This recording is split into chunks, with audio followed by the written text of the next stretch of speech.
Baik, berjumpa kembali dengan saya Heri Lugito. Kita pada pertemuan ketiga ini kita akan membahas tentang sistem pemasukan data di dalam GIS. Nah, seperti kita ketahui pada pertemuan sebelumnya, kita telah mengenal adanya data raster dan vektor, di mana di dalamnya adalah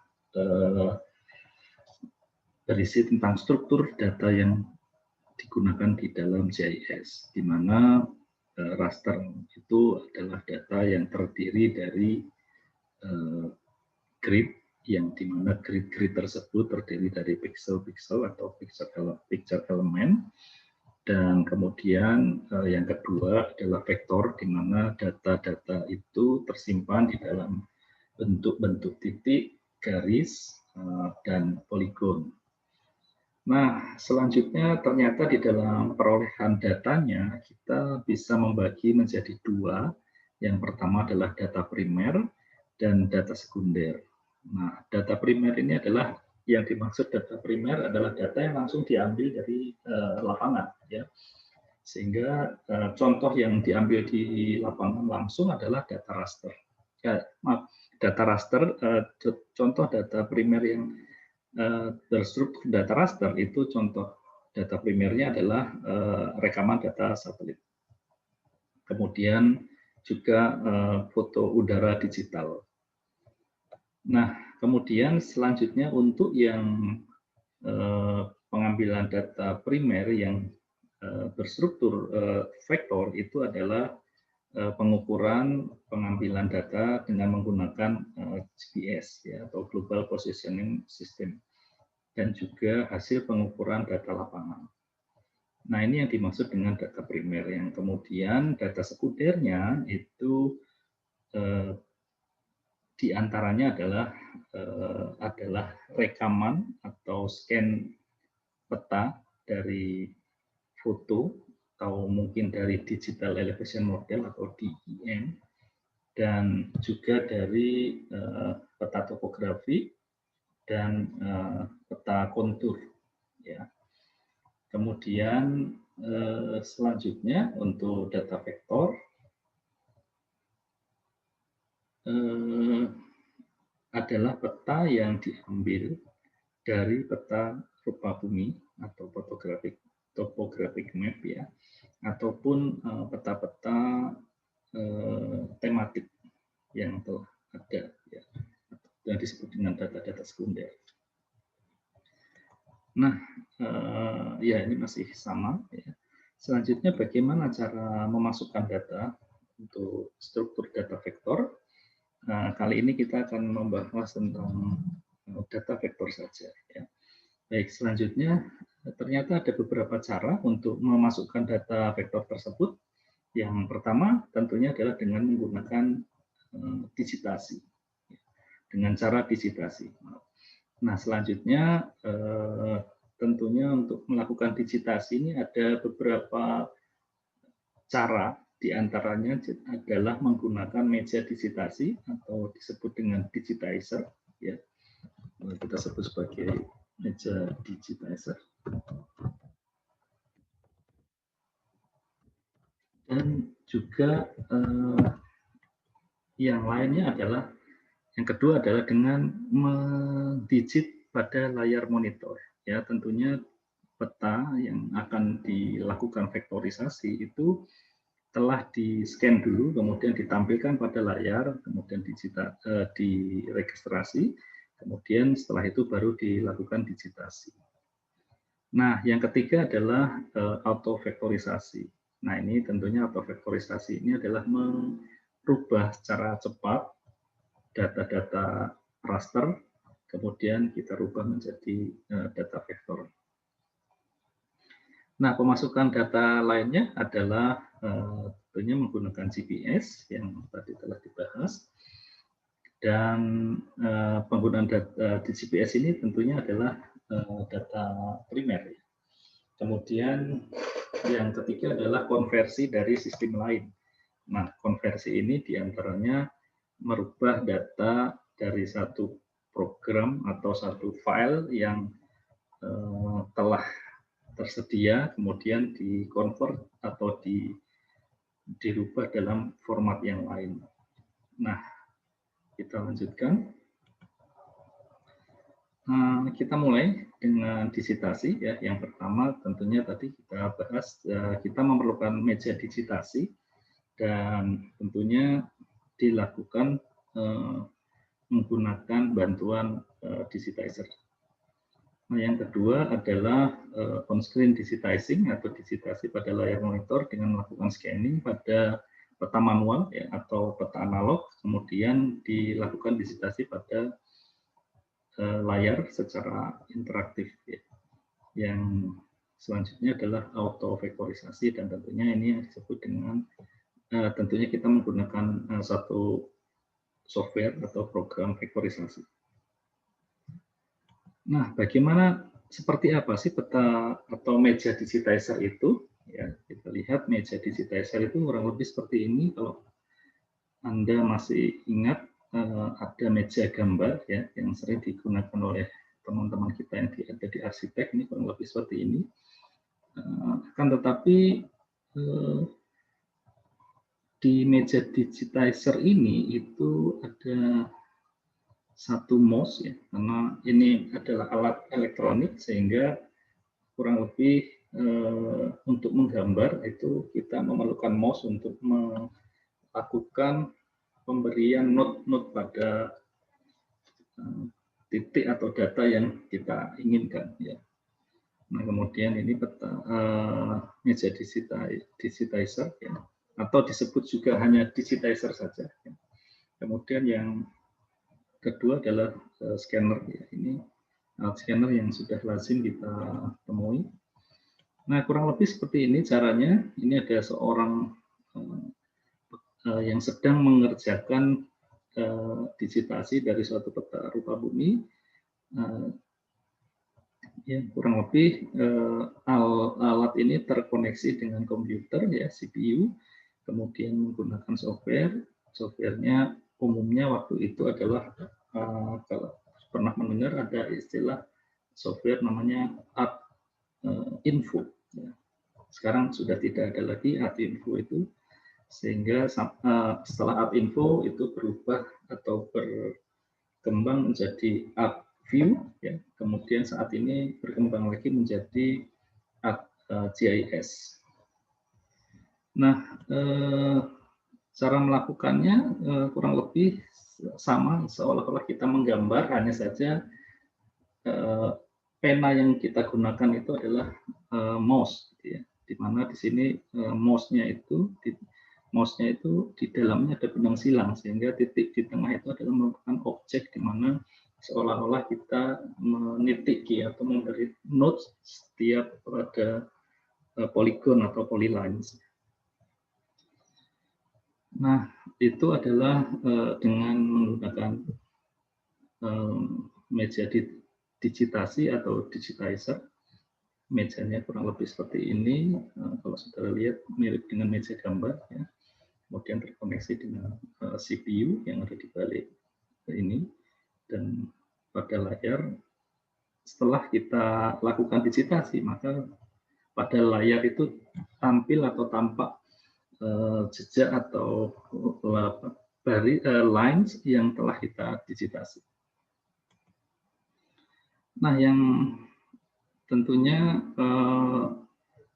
meja digitizer ini perlu ketelitian yang tinggi ya, sehingga umumnya untuk mendapatkan peta yang memiliki presisi yang tinggi itu disarankan menggunakan digitizer ya.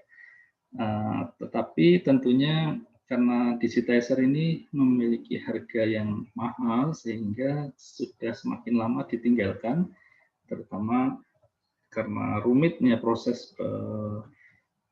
prosedur penggunaan dan mengoperasikan sehingga kita mendapat presisi yang tinggi itu sudah mulai ditinggalkan, sehingga orang cenderung untuk menggunakan digitasi pada layar monitor, di mana sebenarnya peta yang manual tadi atau yang lembar kertas hard copy itu kita scan ya, kemudian ditampilkan di software GIS dan kemudian diregistrasi atau dirubah koordinatnya dari koordinat layar menjadi koordinat bumi ya. Nah, setelah itu ditampilkan dan dilakukan pendigitasian. Nah, kurang lebih seperti ini idealnya melakukan digitasi pada layar itu harapannya adalah selain mempermudah proses, kita sebenarnya bisa lebih interaktif karena objek yang akan kita digitasi itu langsung tampil di hadapan kita ya, berbeda dengan digitizer tadi. Pada saat kita lakukan digitasi itu kita tidak tampil data peta manual yang kita digit. Nah, itu tidak tampil di layar monitor, tapi dia ada di atas meja tersebut.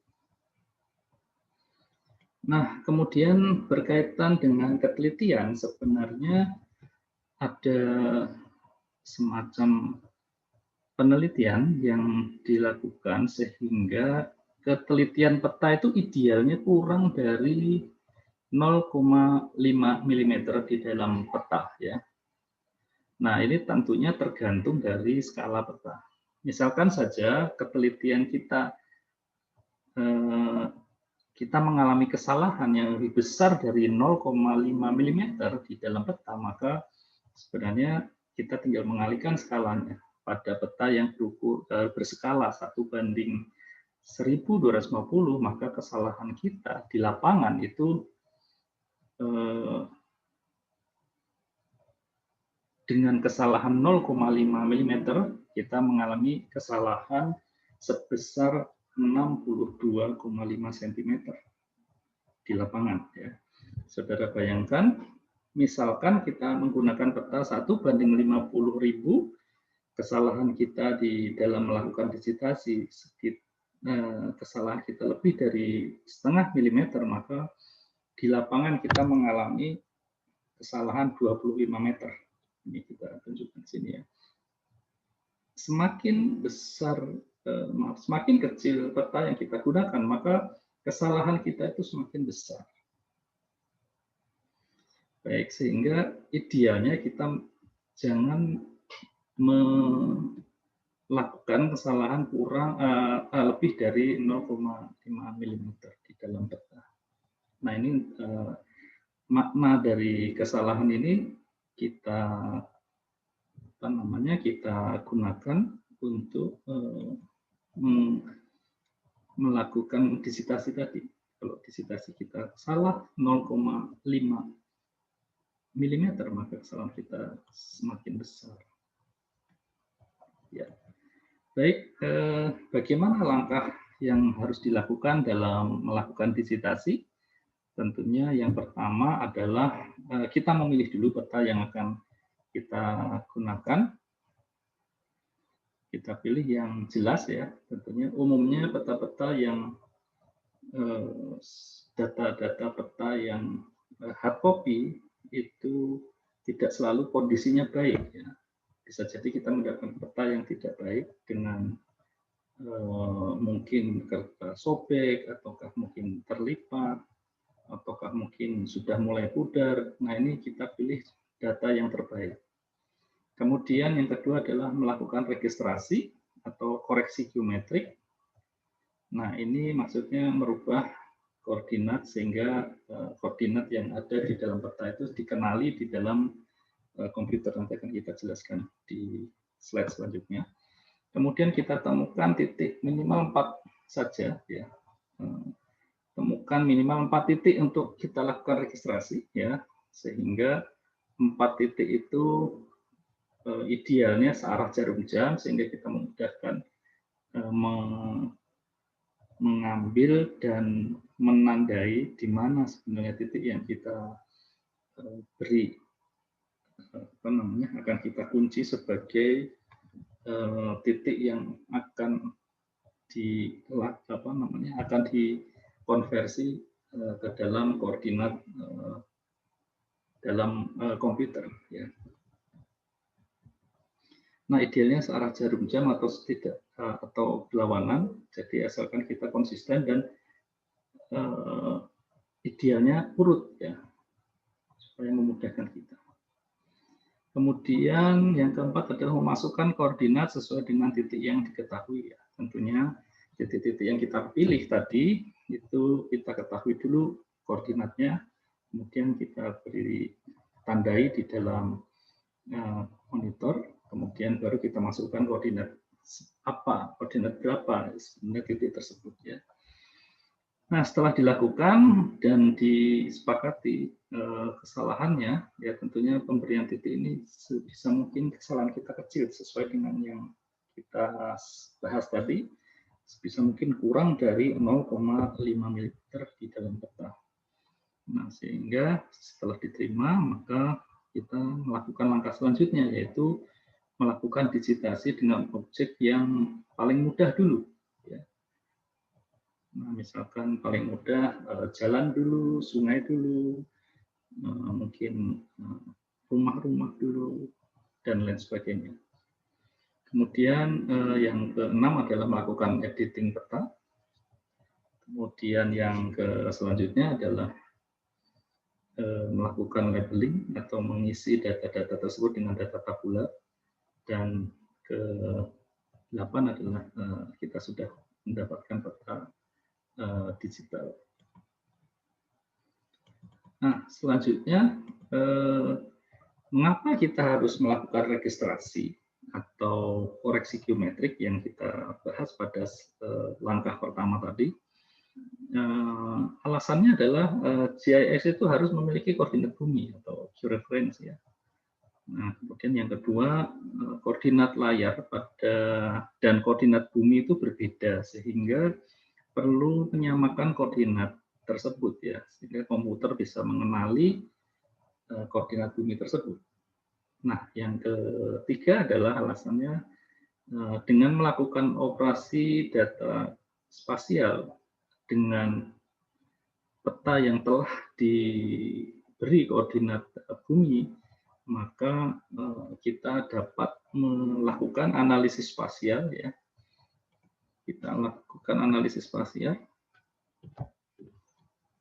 sehingga salah satu unsur yang berpengaruh di dalam analisis spasial adalah unsur jarak ya, sehingga kalau kita sudah ketahui koordinatnya otomatis ya kita telah mengetahui jarak-jarak dan jarak tersebut sudah terkoreksi pada koordinat. Nah, baik, selanjutnya kita lihat bagaimana perbedaannya, perbedaan antara koordinat layar, ya, perbedaan koordinat layar komputer dan koordinat kartesian atau koordinat bumi, ya kita sebut saja. Ternyata bahwa layar komputer itu memiliki sumbu X yang positif ke kanan, ya, dan sumbu Y ini mengalami penambahan positif ke bawah. Ya. Nah, berbeda dengan layar koordinat layar, kemudian koordinat kartesian itu sebaliknya, bahwa koordinat X-nya itu ke kanan semakin bertambah ya, kemudian terbalik dari sistem koordinat komputer bahwa semakin ke atas dia semakin besar, sehingga itulah salah satu alasan mengapa kita melakukan registrasi tadi. Nah, bagaimana jika tidak dilakukan? Nah, tentunya saudara bisa membayangkan bahwa harusnya gambar itu seperti ini, gitu ya. 0,0 koordinat satunya itu ada di sini, ternyata dia berada di pojok kanan atas. Berarti peta yang akan kita lakukan itu kemungkinan besar semuanya akan terbalik. Saudara bayangkan peta Indonesia yang harusnya utaranya di atas, Kalimantan di atas, Jawa di bawah, itu terbalik. Si Jawa itu berada di atasnya atau di utaranya dari Kalimantan. Ini contoh saja. Sehingga itulah sebabnya kita harus melakukan registrasi tersebut. Nah, perlu diingat kita akan flashback sebentar berkaitan dengan koordinat bumi ya, atau referensi geospasial.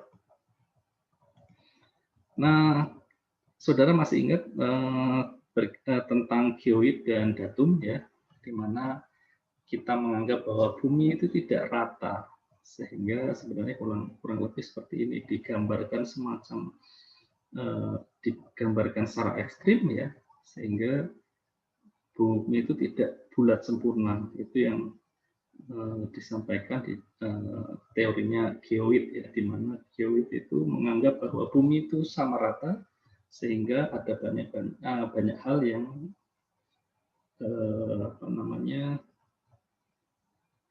yang mungkin berada di atas muka dia berada, kalau kita melihat air rata-rata mungkin ada pegunungan, ada lembah dan lain sebagainya. Nah, dan juga datum ini adalah tempat di mana kita menganggap bahwa itu merupakan satu dasar titik yang kita anggap sebagai titik nol. Nah, masih ingat pastinya berkaitan dengan referensi spasial 2 dimensi, di mana kita akan bermain dengan sumbu X dan sumbu Y. Jika ada bola dunia, itu sumbu X itu, saudara masih ingat mungkin, letak Indonesia berada di sekian derajat lintang utara dan sampai lintang selatan, dan bujur timur selanjutnya sampai bujur timur. Nah, itu menunjukkan bahwa ini ada lintang utara dan bujur timur. Jadi kalau dilihat di sini titik P itu memiliki koordinat 244 ya. 244 itu pada sudut 244 ya di X ya. Kemudian di Y-nya itu 244 itu di sumbu Y-nya, kemudian di sumbu X-nya itu ada 249, kurang lebih seperti itu. Maka koordinat titik merah itu ada di sini. Nah, ada 3 proyeksi, masih ingat tentang proyeksi di dalam peta. Mengapa proyeksi itu harus dibahas? Karena kita mengetahui bahwa bumi itu, kita akan bermain dengan peta, di mana peta itu menganggap bumi itu datar, ya. Sehingga tentunya kalau menganggap peta itu datar, maka bumi yang bulat itu harus kita proyeksikan, sehingga kita bisa mendapatkan satu bidang datar. Nah, ada 3 sistem proyeksi yang paling umum. Yang pertama adalah silinder, kemudian kerucut, dan azimut. Ya. Nah, kita fokus khusus pada silinder karena kita berada di daerah Khatulistiwa, dekat dengan daerah Khatulistiwa, sehingga penggunaan proyeksi tabung itu yang paling ideal. Kecuali kalau kita berada di negara Eropa, kita mungkin menggunakan proyeksi kerucut.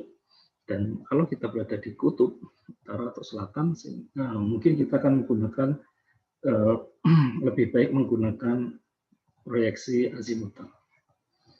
Nah, salah satu proyeksi yang tadi kita gunakan adalah kerucut, kurang lebih seperti ini, bahwa bola itu ada di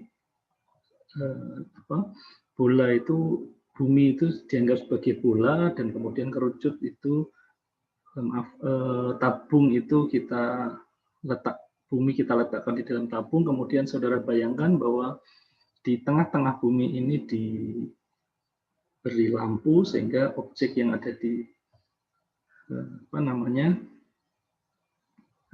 pulau-pulau yang ada di permukaan bola ini terproyeksi ke dalam tabung tersebut. Nah, kurang lebih seperti itu. Ini setelah kita buka peta tabung ini setelah kita buka kurang lebih seperti ini ya tampilannya. Nah, di dalam proyeksi UTM atau Universal Traverse Mercator itu membagi bumi menjadi 60 zona, di mana zona itu masing-masing dimulai dari 360 dibagi 60, berarti kita setiap peta ini terdiri dari 6 derajat ya. Jadi 6 derajat, 6 derajat dan lain sebagainya, sehingga kita beri zona antara 1 sampai 60, di mana Indonesia itu berada di zona, kita lihat di sini ya. Maaf, ini di zona 46 hingga tidak tampak di sini ya, 54 ya. Kemudian selain secara horizontal ini kita bagi masing-masing 6 derajat, ini ternyata secara horizontal itu juga dibagi menjadi zona ya. Zona-zona tersebut diantaranya adalah K, L, M, N, P gitu ya. Di mana Indonesia itu paling selatan itu dimasukkan dalam zona L dan paling utara masuk dalam zona P ya. Maaf, hanya zona N saja ya.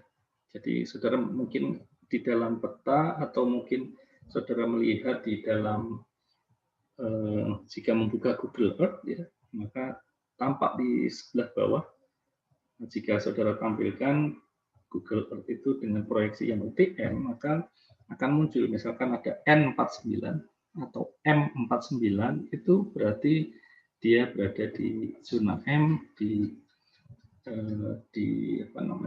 baris yang ke-48.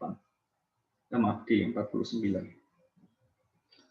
Baik, ini perlu kita ketahui karena kita akan dalam melakukan registrasi, kita akan gunakan sistem UTM ini untuk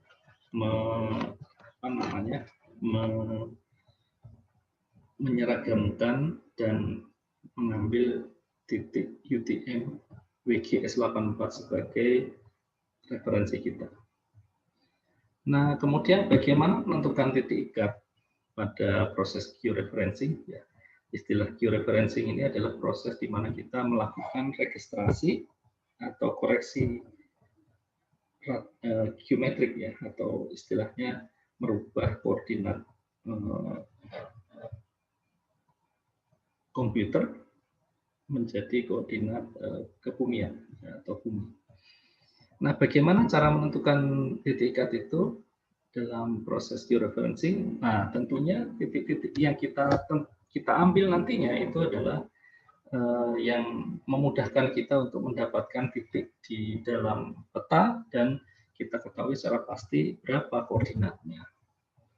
Nah, tentunya yang paling gampang adalah perpotongan unsur yang mudah dikenali. Misalkan di sini saya sebutkan perpotongan jalan dan sungai. Itu kalau di lapangan kita bisa menentukannya sebagai jembatan ya.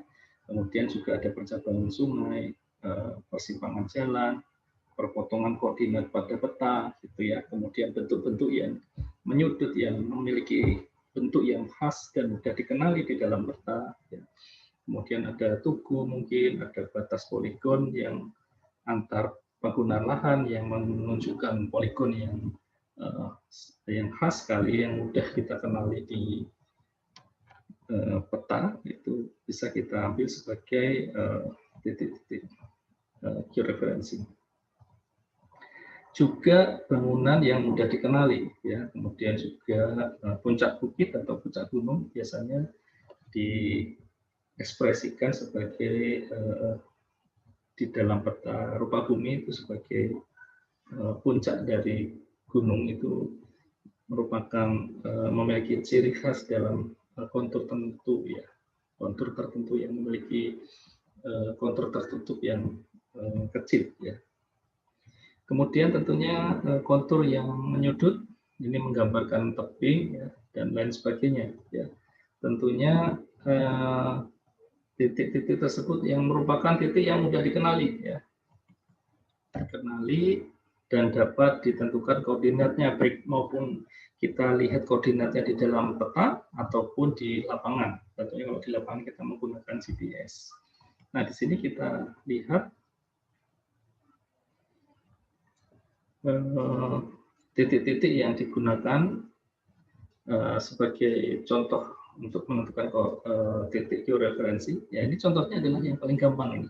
Ini di dalam peta rupa bumi, misalkan di sana ada perpotongan antara grid, ya sudah, ini sudah fix, ini adalah koordinatnya sekian dan sekian. Lantas bagaimana kalau tidak ada seperti ini? Ya, kita tidak menemukan koordinat yang seperti ini. Kita lihat seperti ini contohnya. Nah, ada banyak tempat yang bisa kita tentukan sesuai dengan slide yang tadi kita bahas, ya. Kira-kira di mana tempat titik ikat tersebut? Nah, tadi tempat-tempat itu bisa kita lihat pada slide yang tadi, ya. Ataupun kita lihat bagaimana dengan peta di dalam, mungkin kita sering melihat atau menggunakan peta Google Earth. Citra yang diambil dari Google Earth itu bisa kita lihat di mana titik-titik yang akan kita tentukan sebagai titik ikat. Nah, titik ikat ini idealnya di ujung-ujung dari suatu peta, ya, suatu peta ataupun citra, ya. Nah, sehingga misalkan di ujung-ujung itu di sini, kemudian di sini, ya. Nah, ini kita direkomendasikan untuk tempat yang saling berjauhan. Kalau 4 berada di tengah itu tidak baik, karena di ujung-ujung dari citra ini tidak terikat, yang namanya juga titik ikat, ya kita tentukan titik-titik yang sebaiknya berada di ujung-ujung dari peta kita. Juga seperti ini, di mana tempat yang akan kita gunakan, yaitu tempat-tempat yang mudah dikenali, mungkin di sini, di sini. Nah, hanya saja kalau kita menggunakan peta Google Earth, itu dengan mudah kita dapatkan koordinatnya. Mungkin kita plot di sini ya, mungkin di puncak rektorat ini, ya, ini kebetulan saya ambilkan contoh untuk kampus kita di Condong Catur. Di pojok bawah itu biasanya tampil koordinatnya, jadi kita titikkan koordinatnya di situ, kemudian kita catat berapa koordinatnya, kemudian kita masukkan di dalam data GIS atau software GIS. Nah, itu adalah registrasi dan memulai untuk melakukan digitasi. Nah, kemudian selanjutnya adalah melakukan editing grafik atau koreksi peta yang sudah kita buat. Karena tidak semua poligon dan polylines, bahkan titik itu yang kita buat tidak selalu sebaik atau tidak semuanya betul, ya, sehingga kita perlu melakukan editing. Nah, editing peta di sini adalah ada beberapa hal yang sebelumnya kita kerjakan, yang setidaknya kita rapikan dan kita betulkan, ya, seperti ini. Misalkan ini ada poligon yang seperti ini ada mengalami double, ya, lines-nya yang ada di tengah, maka kita pilih salah satu. Itu kita betulkan seperti ini. Kita sebut sebagai cleanse, ya. Kita lakukan cleanse up, ya. Jadi kita hapus salah satu lines-nya, ya. Kemudian kalau ada titik-titik seperti ini, tentunya kita rapikan seperti ini, ya. Kemudian kalau ada perpotongan yang di tengah tidak ada nodes, maka idealnya di tengahnya ada nodes, ya. Kemudian juga ada poligon seperti ini, ada poligon yang ini harusnya sama, ya, sama-sama memiliki identitas 2, idealnya kita gabungkan. Nah, kemudian juga ada istilah extend undershoot, ya. Jadi kalau ada garis, idealnya kan, misalkan ini ada jalan, idealnya itu akan kita sambungkan. Jadi harus kita betulkan. Nah, mengapa ini harus kita lakukan? Karena salah satu analisis data yang mungkin nanti kita gunakan, misalkan menggunakan analisis jaringan, maka jika peta ini garis ini tidak tersambung, maka dia tidak akan melewati sini. Misalkan kita akan mencoba jalan dari kampus kita menuju Malioboro. Bagaimana kita akan mencari jalan ke Malioboro? Kita lakukan, dan jika tidak menyambung, maka ini tidak bisa dilakukan analisis. Ya. Nah, padahal mungkin di lapangan ini sebenarnya adalah persimpangan 3, ya, simpang 3. Sehingga bisa jadi kita bisa belok kiri ataukah kita lurus dan lain sebagainya. Ini salah satu analisis jaringan. Ya. Nah, sehingga kita perlu melakukan editing, ya. Seperti ini juga, harusnya ini adalah simpang 4 itu. Maka kalau ini tidak akan nyambung nanti, ya. Dan juga ada istilah overshoot atau kelewatan, ya. Idealnya ya tidak seperti ini. Kalau kita lakukan, mungkin lakukan analisis buffer, kita membuat jarak sekian meter dari tengah jalan, kita menarik garis antara 0 sampai 5 meter dari jalan, maka idealnya kan analisis ini jadi salah gitu ya. Idealnya seperti ini, analisis itu buffer harusnya seperti itu ya. Nanti kalau ada seperti ini maka harus jendol gitu. 5 meter kiri kanan jalan gitu, dan sebagainya. Nah, kemudian juga kalau terlalu banyak nodes-nya harus kita ganti menjadi vertex atau kita kurangi ya. Nah, ini adalah salah satu contoh peta yang sudah jadi. Ya. Kemudian saya lanjutkan.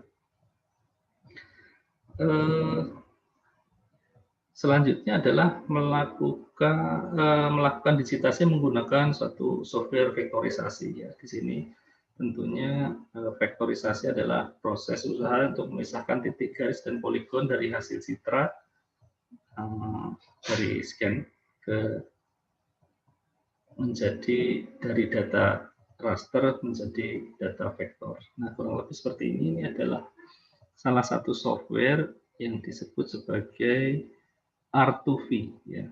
R2V ini software ini cukup cukup tua, tetapi beberapa pekerjaan kita mungkin bisa terbantu untuk pekerjaan yang bisa dilakukan menggunakan software ini. Saudara masih ingat bagaimana melakukan digitasi dengan kontur seperti ini? Anda butuh waktu berapa lama? Ya, saudara bayangkan jika peta ini kita lakukan digitasi secara manual, kita memerlukan waktu yang panjang. Mungkin 1 hari atau mungkin lebih ya. Nah, dengan software R2V itu sebenarnya kita bisa melakukan pekerjaan ini dengan mudah. Yaitu kita klik saja di ujung sini, maka klik kedua itu dia akan menjalar ya. Dalam tanda petik itu menjalar mengikuti kontur yang sama. Nah, ini saudara masih mungkin terlihat ini warna biru, warna hijau, ya, ini adalah hasil auto vektor dengan 1 kali klik ya, maaf 2 kali klik. Nah, tentunya kita akan lebih cepat untuk melakukan vektorisasi. Nah, kurang lebih seperti ini hasilnya ya. Kalau peta kontur kita rubah seperti ini, maka kita bisa lebih cepat untuk melakukan pekerjaan. Nah, selanjutnya adalah memasukkan data dari GPS ya. Kita kenal GPS saat ini sudah bukan hal yang aneh, tapi mungkin di setiap handphone kita juga memiliki GPS ya. Nah, di mana ini akan memudahkan kita untuk melakukan survei lapangan. Nah, GPS atau singkatan dari Global Positioning System atau sistem pencari posisi global ini suatu jaringan satelit yang secara terus-menerus memancarkan sinyal radio dan frekuensi sangat rendah dan diterima oleh alat atau receiver itu. Nah, sehingga data-data ini tersimpan dan itu bisa kita lakukan pemindahan data ke dalam komputer. Ya.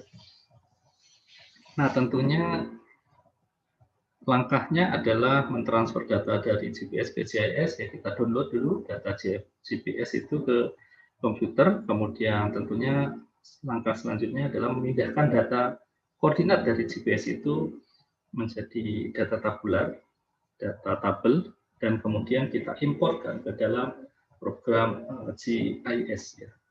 Kemudian kita buka koordinat itu dan kita plotkan titik-titik koordinat itu ke dalam peta digital. Ini secara manual ya, kurang lebih seperti ini. Jadi tadi data dari GPS kita rekam, ya, kemudian kita transfer ke dalam tabular dan kita plot di dalam GIS titik-titik yang kita lakukan pengumpulan datanya di lapangan tadi. Nah, tentunya saat ini tidak hanya titik saja yang bisa kita lakukan, lines dan polygon juga kita bisa langsung secara otomatis kita pindahkan dari GPS ke software GIS. Nah, yang selanjutnya adalah mengkonversi dari sistem lain. Ya, ini adalah langkah yang paling mudah, yaitu konversi dari sistem lain ini. Contohnya adalah untuk data raster. Itu contohnya ada PIL, kemudian ada TIFF, ya, ada JPEG dan lain sebagainya. Dan kemudian data tabular dalam bentuk data tabular diantaranya adalah Excel, database, kemudian Lotus, ASCII atau teks itu bisa kita convert menjadi data tabular. Selanjutnya adalah peta vektor yang berupa peta digital yang seperti ini, contohnya adalah SHP atau zip file, ya. Kemudian tag, zip file itu salah satu bentuk dari view atau GIS, ya. Kemudian tab itu salah satu ekstensi dari map info, kemudian juga ada ARC, ya, ada DXF yang merupakan data dari AutoCAD, ya, dan lain sebagainya. Masih banyak sekali ekstensi yang bisa saling support. Saat ini sangat mudah sekali kita mengkonvert dari satu data ke data yang lain, ya, dengan menggunakan software GIS, karena hampir semua software GIS itu semakin hari semakin kompatibel dan memudahkan kita untuk mengkonversi. Jadi kalau kita kesulitan melakukan analisis di satu software tertentu, kita bisa melakukan di analisis dengan software yang lain. Dan tentunya data yang kita miliki itu bisa kita convert dan kita buka langsung di software yang lain. Baik, sampai sini ada pertanyaan? Ya, kalau tidak, kalau ada pertanyaan, silahkan saudara tanyakan di dalam secara di dalam grup WA yang sudah kita buat, ya, kita diskusikan. Jika pertanyaan tersebut sulit, nanti akan saya jelaskan atau kita diskusikan bersama.